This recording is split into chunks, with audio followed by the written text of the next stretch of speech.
Hello everyone, বাপের বাড়িতে কাটানো একদিনের কিছু অংশ তোমাদের সাথে শেয়ার করছি। এসেছি তো 1 উইক হয়ে গেছে, কিন্তু বিশ্বাস করো চারিদিকের পরিস্থিতি দেখে প্লাস নিজেরও মন টন অত ভালো ছিল না, তার জন্য ভিডিও বানানোর টোটালি ইচ্ছাটাই চলে গেছিলো।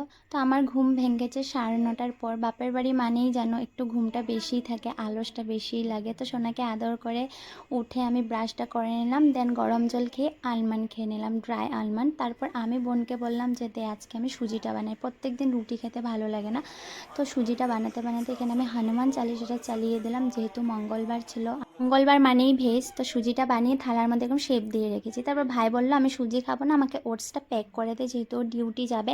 আর আমার ভাই হেলথ নিয়ে খুব কনসিয়াস, তো আমাকে বলে সময় থাকতে শরীরের কেয়ার কর, পরে চাইলেও এই শরীরটা ফিরে পাবি না। সত্যি ঘরের সেই ছোট্ট ভাইটা দিদির কাছে কখন বড় হয়ে যায় বোঝাই যায় না। এদিকে দেখলে সুজিগুলো বরফি শেপে কি সুন্দর করে কেটে বের করেছি। তো দেন আমি ব্রেকফাস্টটা কমপ্লিট করতে করতে আমার সোনা ঘুম থেকে উঠে গেছে। সেই দিন 10:30টার সময় ঘুম থেকে উঠেছে। তো আজকাল আমি ঘুম থেকে ওকে ফোর্স করে উঠাই না, যেহেতু আর 2 দিন বাকি, ভ্যাকেশন শেষ, এখন আবার এডুকেশন লাইফে যুক্ত হয়ে যাবে, আমিও আমার ডেইলি ব্যস্ত রুটিনে যুক্ত হয়ে যাব। ঘুম থেকে ওঠার পর ফ্রেশ হয়ে সোনা নিজে নিজে ব্রাশ কমপ্লিট করে নিল, দেন ওকে ব্রেকফাস্টটা কমপ্লিট করিয়ে আমি এখন ঘরটা গুছিয়ে নিচ্ছি। আমি ঘরে আসলে প্রায়ভাগ ঘরটা আমিই গোছগাছ করি। প্রথম রুমটা গুছিয়ে দেন আমি চলে আসলাম ভাইয়ের রুমটা গোছগাছ করতে। ভাইয়ের এখানে দেখো পড়ার টেবিলের কর্নারটা কি সুন্দর লাগছে।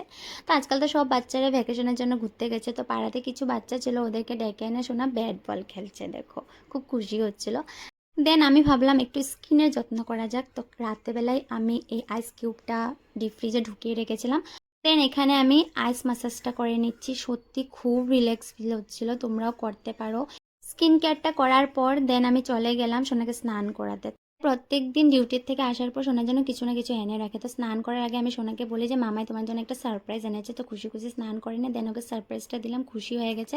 আর এটা 10 রুপিসের একটা ওয়াফার ক্যাডবেরি বিস্কিট ছিল, খুবই টেস্ট ছিল। তারপর আমি ফেস প্যাক অ্যাপ্লাই করে নিলাম, দেন চলে গেলাম স্নানটা কমপ্লিট করতে। স্নান করে এসে আমি ফেসে অ্যাপ্লাই করলাম টোনার আর সানস্ক্রিন, দেন পরে নিলাম একটু সুন্দর করে সিঁদুর আর একটা ছোট্ট টিপ, যেটা বিয়ের পর আমাদের মেয়েদের অনেক মূল্যবান জিনিস, সেটা পরার পর ফেসে একটা আলাদাই গ্লো এসে পড়ে।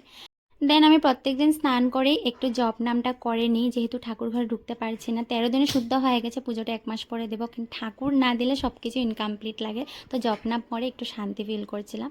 দেন সোনাকে লাঞ্চটা কমপ্লিট করিয়ে আমিও চলে গেলাম লাঞ্চটা করতে। মা এখানে ভাত দিয়ে দিয়েছে, মেনুতে ছিল গুড লাল আলু ভাজা, যেটা আমার ভীষণ ফেভারিট, মুগ ডাল আর জিওল মাছের তরকারি। 2 দিন হয়েছে মাছটা এনেছে, নষ্ট হয়ে যাবে বলে সোনার জন্য আমার জন্য মা বানিয়ে দিয়েছে।